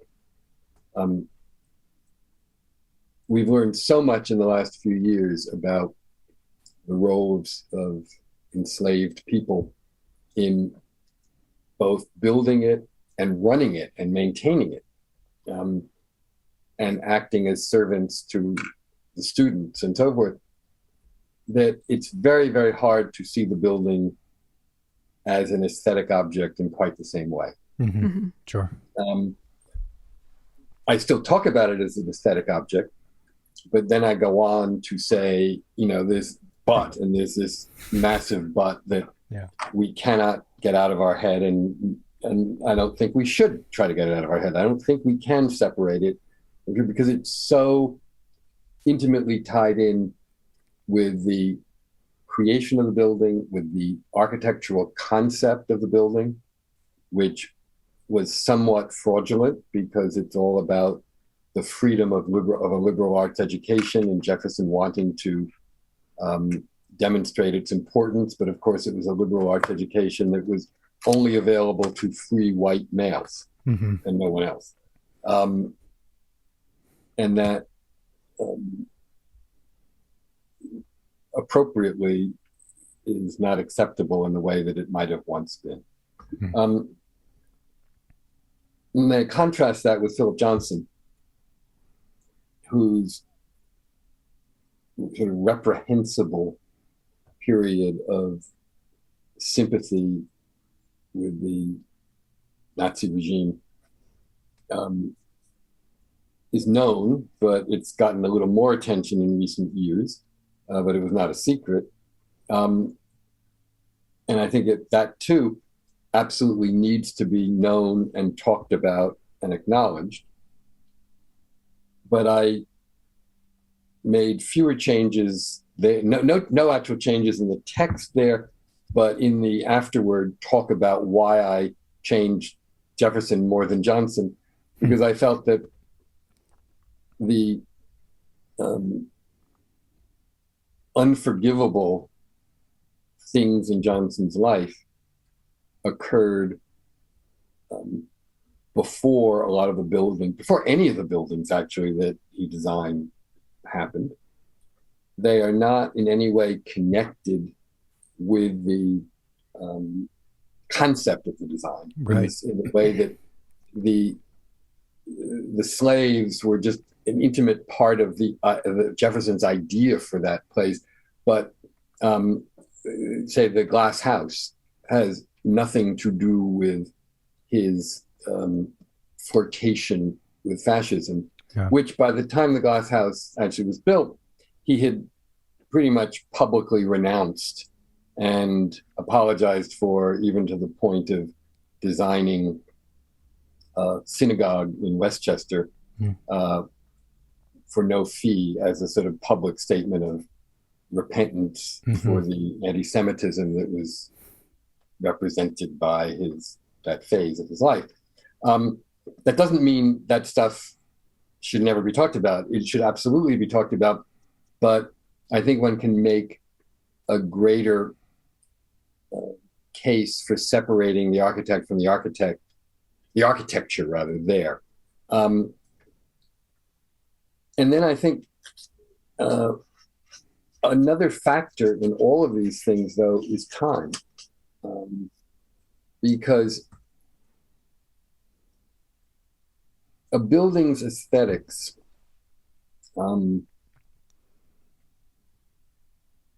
communicate certain messages regardless of what we know or do not know. And while if you know something deeply disturbing about the architect, that certainly colors how you receive and interpret that message. It doesn't make the message disappear. It doesn't make the aesthetics disappear.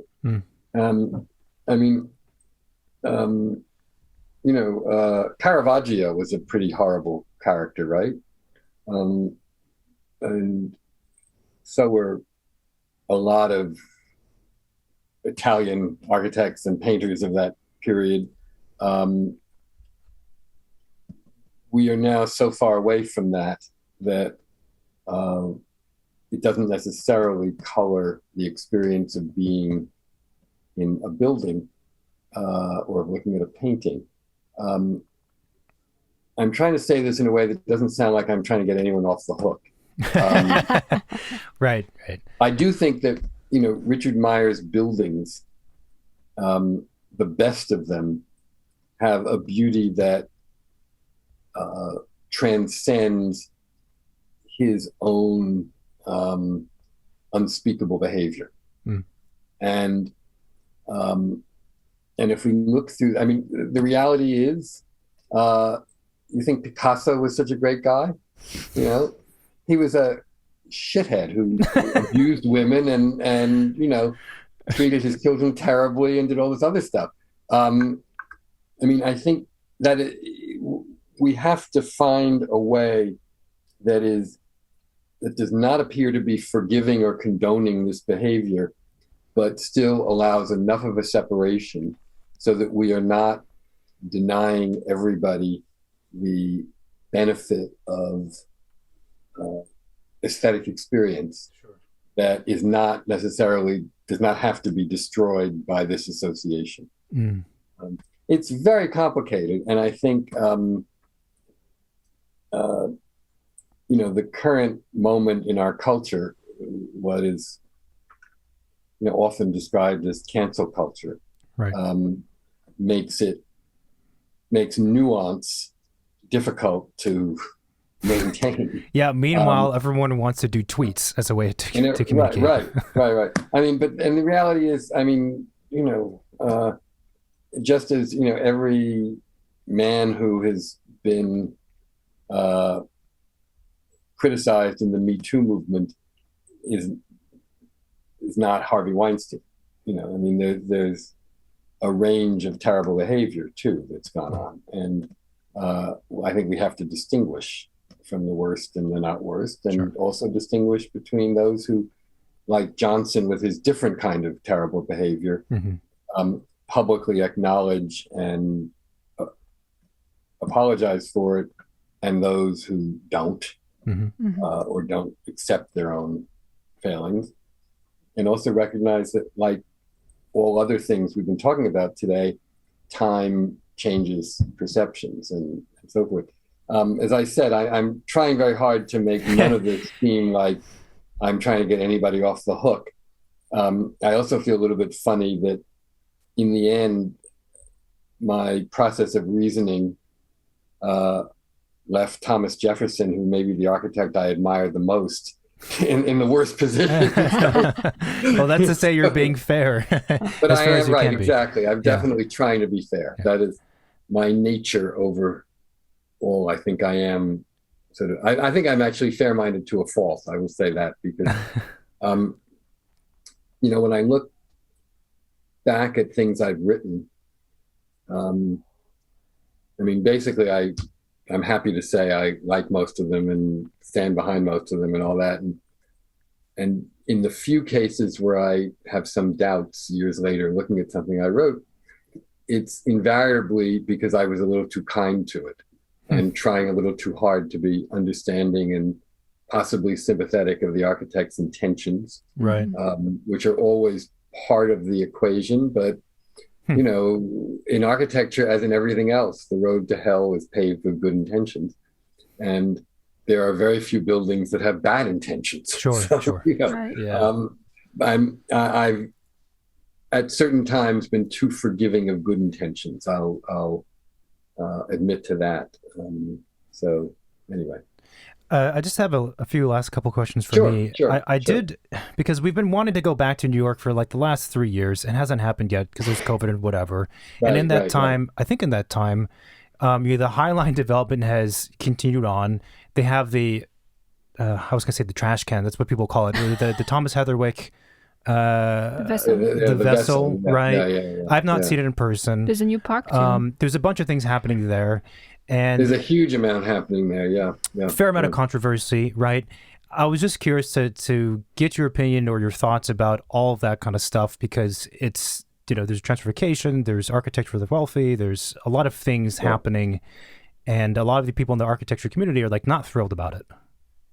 Well, we could start with the easy and the good part, which is the High Line, which is almost entirely, I think, a good thing. Mm-hmm. The only problem with it is it's too much of a good thing, and it's too popular and too successful, and therefore it's a little bit like the famous line Damon Runyon said about a restaurant once: "Nobody goes there anymore; it's too crowded." Mm-hmm. Yeah, but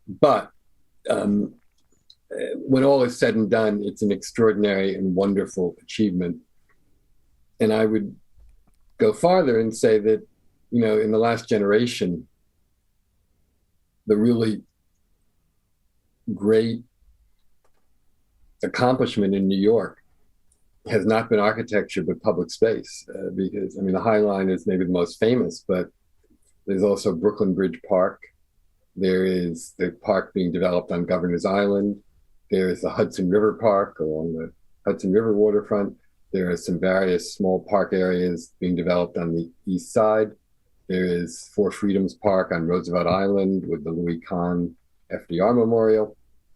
And so, collectively, they really represent an extraordinary investment in the public realm and in rethinking the public realm and making new kinds of public space, which is, I think, on balance, an incredible good. I think, frankly, Hudson Yards is as bad as the High Line is good. It's an overwhelming disappointment and a major failure of imagination. It's a suburban office park that just happens to have skyscrapers instead of 3-story suburban office buildings with a mall in the middle. And the vessel, has now become a symbol of tragedy. I will admit that while I was never in love with it, I'd never considered it the utter travesty that a lot of critics did. I was much more focused on the failure of the High Line buildings and the failure of the High Line, the failure of the Hudson Yards buildings and the failure to create any kind of viable urbanism and the way in which it turns its back on the rest of the city and it's inward facing. Right. I am much more troubled by those things than by the vessel per se. Nevertheless, right now, that's not to say the vessel was a great thing. It was just sort of an intriguing, weird curiosity that I thought would be harmless and turned out to be quite the opposite of that. It turned out to be now quite tragic. Now that it is no longer something that people can enter, which was the whole point of it, and to climb, and we're left with nothing but the object to look at, it becomes less and less appealing because it actually never was very beautiful. Right. It would have been kind of intriguing to run up and down all those stairs and and that was what it was about. It was about trying to create a kind of almost adult version of a jungle gym or something like that. Sure. But now that it can no longer be used as that, in the same way that you would not want to take a jungle gym out of a child's playground and call it a piece of sculpture.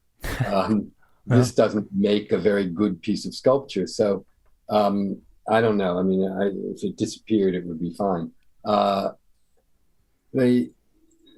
So Hudson Yards is a very, a sad moment, I think, and the vessel doesn't help matters any. Where I would put it at this point. I had no idea that they actually closed the entrance to the vessel. Because people were jumping off. Yeah, but there were several suicides, and for some reason related, which is the development company behind it.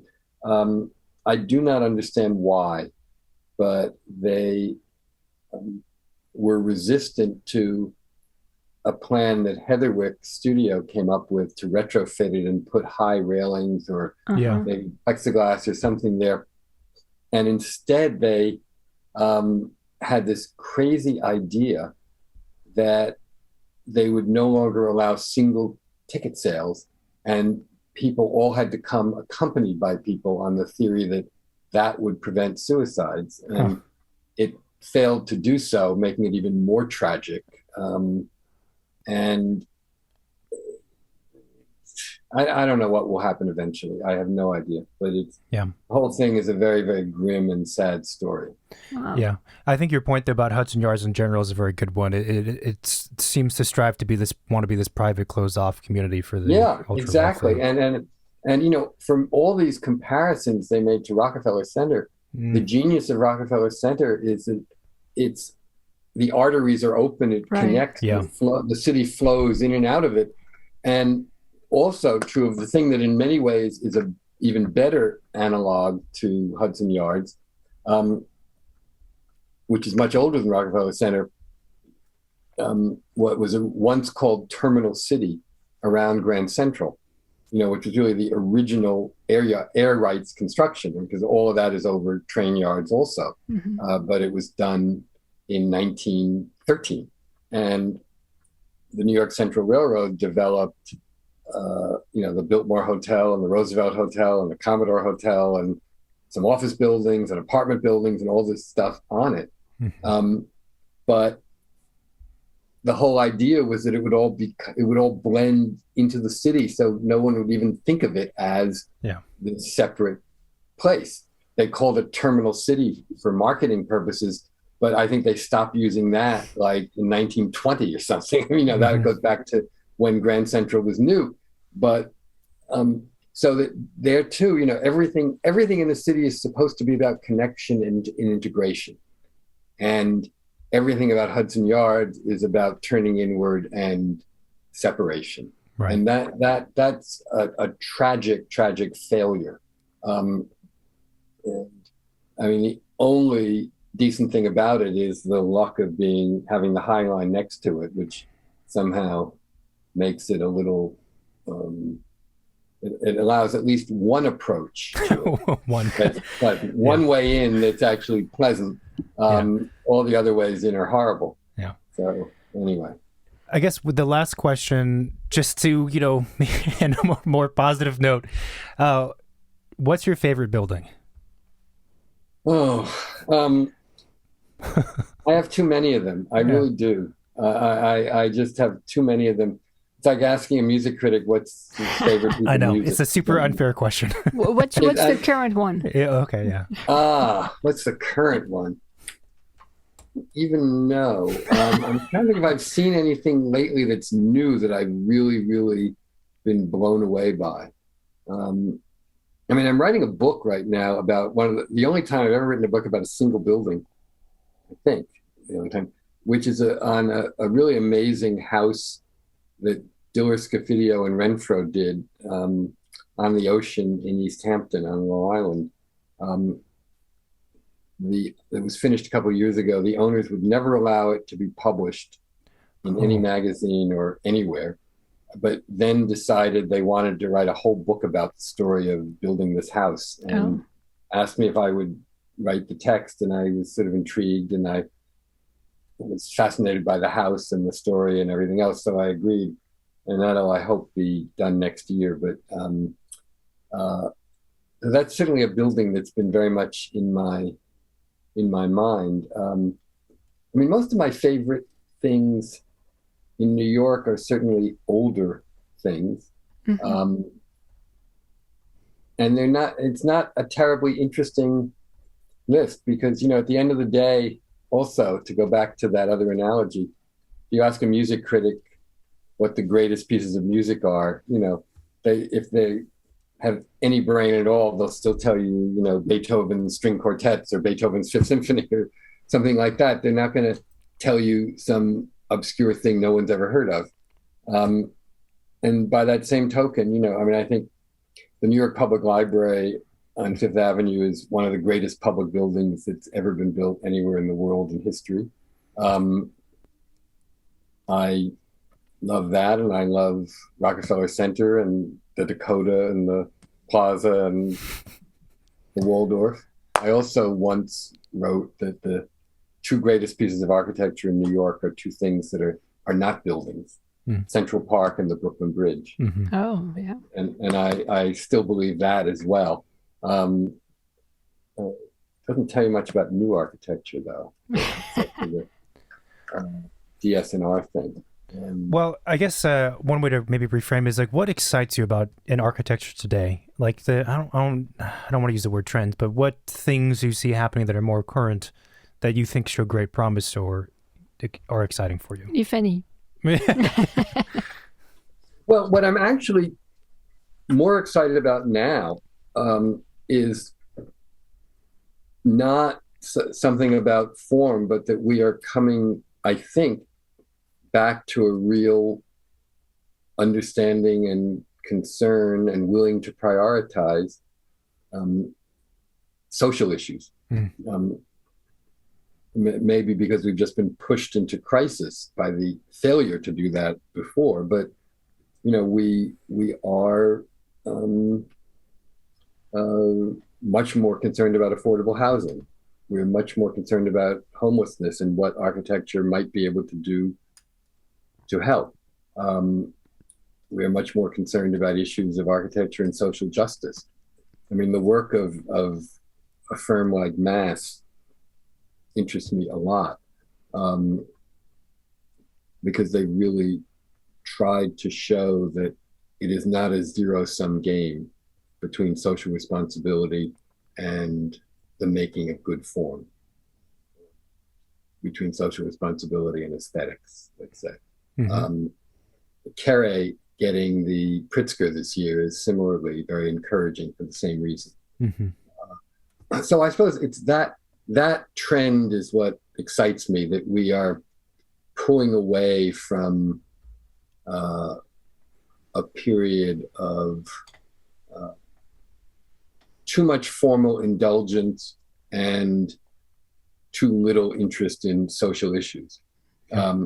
And I'm hopeful that we can do that and continue to not view it as a zero-sum game, not believe that the more interested we get in social issues and the social responsibility of architecture, the less good form will matter.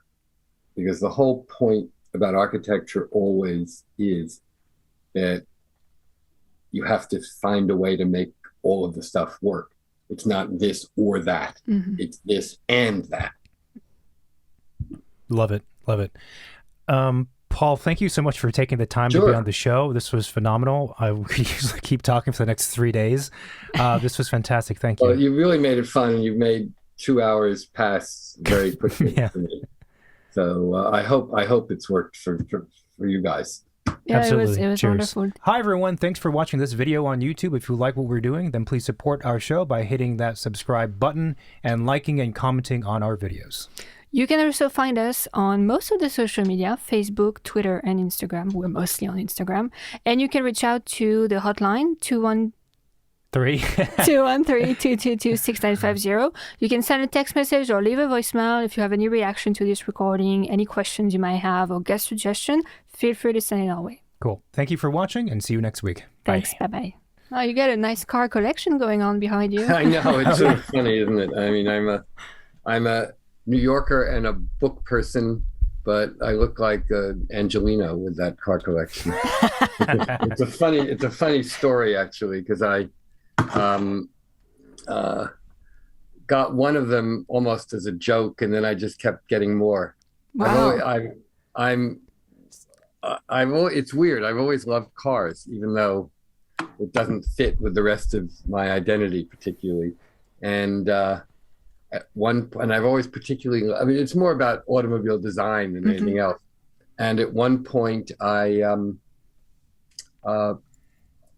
bought a little foot-long 1/18 scale model of a Citroën, the French car.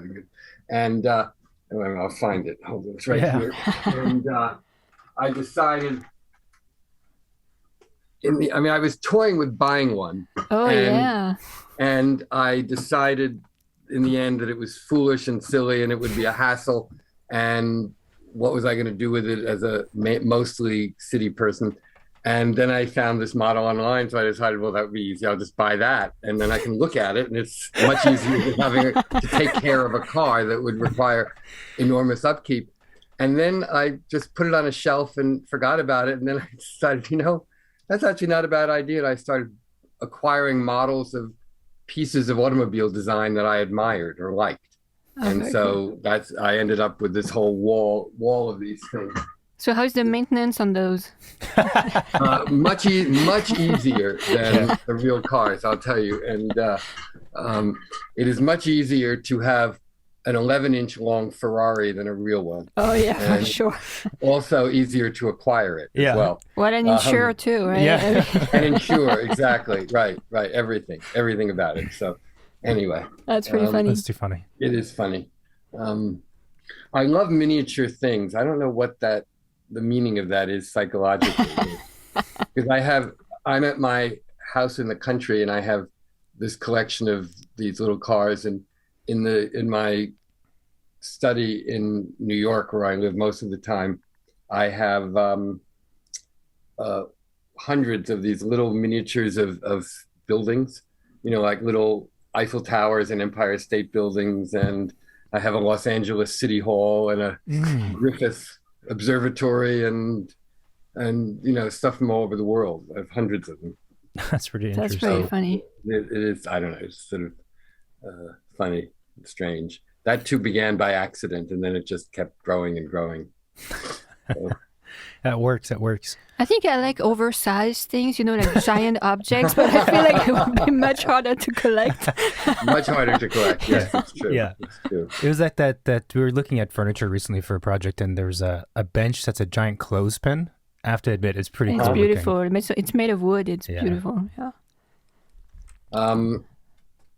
That's very funny. Well, I remember that also. Do you know that? I forget who designed it. That amazing leather chair that's like a big baseball glove. I think it was Joe Colombo. It was a famous Italian design from maybe the 1960s or something. That wouldn't be Pesci, would it? Maybe it is Pesci. It sounds something that he might do, sort of. Yeah, Yes, exactly. Yeah. Exactly. An enormous, gargantuan version of a baseball glove.